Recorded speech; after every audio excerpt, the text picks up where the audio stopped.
Olá a todos, sejam todos bem-vindos ao New Lendas Ocultas dos Games. E a creepypasta de hoje, White Hand e Buried Alive. Vamos para a história.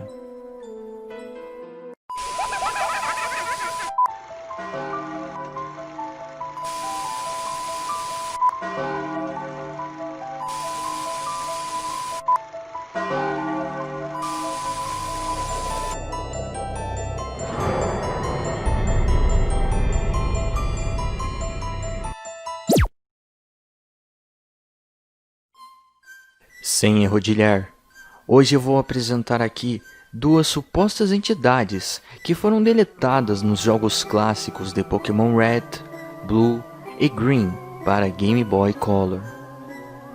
Antes disso, saiba que em nenhum momento estarei afirmando suas existências. Portanto, eles podem ter sido criados ou não.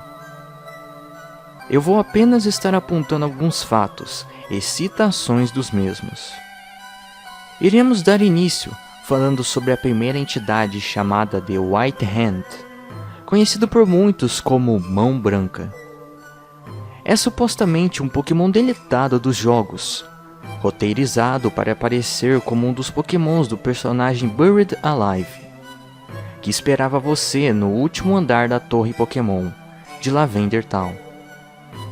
Era dividido em 4 animações distintas: uma introdução, o grito Pokémon, uma inatividade e 2 ataques. Esses ataques eram desconhecidos, pois eles estavam listados como Fist e Brutal. A animação não chegava a ser perigosa, já que a exibição dos quadros do sprite não causavam efeitos colaterais. O White Hand é uma mão gigante, suja e decaída, com atenção ao seguinte detalhe: a carne está puxada para fora do osso e os tendões do pulso ficam realisticamente visíveis. Quando o primeiro ataque era usado, a mão se transformava em um punho fechado e balançava em direção ao oponente. A animação do ataque Brutal tinha vários quadros de animação ausentes, mas podia-se ver que a mão se abria e em seguida a animação cortava. Depois de alguns segundos, ela reaparecia e se fechava novamente. Nenhum registro foi encontrado sobre esses quadros desaparecidos. Porém, um diálogo em particular pode sugerir a veracidade da existência do White Hand. Se você já jogou o game, há uma garotinha em frente à torre de Lavender Town que irá lhe perguntar se você acredita em fantasmas. Caso você responda negativamente, ela lhe dirá isso: eu acho que não. Essa mão branca em seu ombro, ela não é real. No anime Pokémon Origins, ocorre um diálogo semelhante. Há uma cena em um episódio que uma mão branca aparece por um breve momento no ombro do protagonista Red. Ela é quase imperceptível, mas se você olhar bem, é até possível ver ela. あなた、幽霊はいると思う？いえ、いないと思いますよ。多分だけど。そうよね。あなたの左肩に白い手が置かれてるなんて、私の見間違いだよね。やだな。冗談はやめてくださいよ。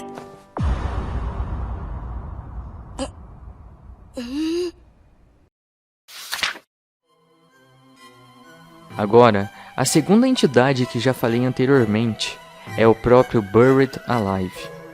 Seu nome traduzido para o português fica como Enterrado Vivo, e é muitas vezes referido como seu nome codificado, chamado Burman Script.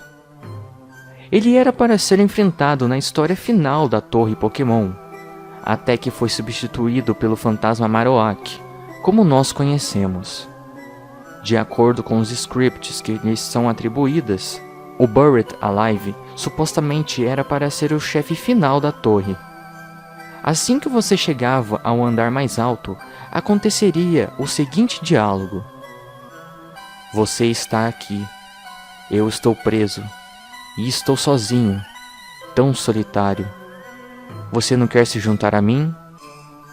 Depois disso, a batalha começava. Quando o jogador entrava no campo de batalha, o sprite do Buried Alive parecia ser um cadáver humano em decomposição, tentando rastejar para fora da terra. Ele havia sido programado para ter os seguintes pokémons: 2 White Hands, um Gengar e, por último, um Muk. Curiosamente, um roteiro para as ações de Buried Alive depois que fosse derrotado nunca foi escrito. Caso o jogador o derrotasse, o jogo congelaria. No entanto, se o jogador perdesse a batalha, um final específico foi escrito por um programador desconhecido. Nele, o Buried Alive diria: "Finalmente carne fresca", seguido por várias linhas de rabiscos. Ele então arrastava o seu personagem para fora ao redor dele. A cena terminaria com uma típica tela de Game Over. Porém, no fundo, uma imagem do Buried Alive devorando o personagem principal seria mostrada. Especialmente peculiares foram os roteiros escritos para os acontecimentos depois dessa cena. O cartucho supostamente baixaria esta imagem na pequena memória interna contida no Game Boy, substituindo a tela do título que, normalmente, aparecia ao ligar o Game Boy. Ao invés disso, sempre que era ligado, o jogador se depararia com essa imagem, juntamente com um arquivo de som chamado StericMesh.wave, tocando ao fundo. O objetivo pretendido para este efeito, ao contrário de muitos outros fatores que se conectam com a síndrome de Lavender Town, ainda é desconhecido.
Então é isso, galera. Eu espero que vocês tenham gostado desse vídeo.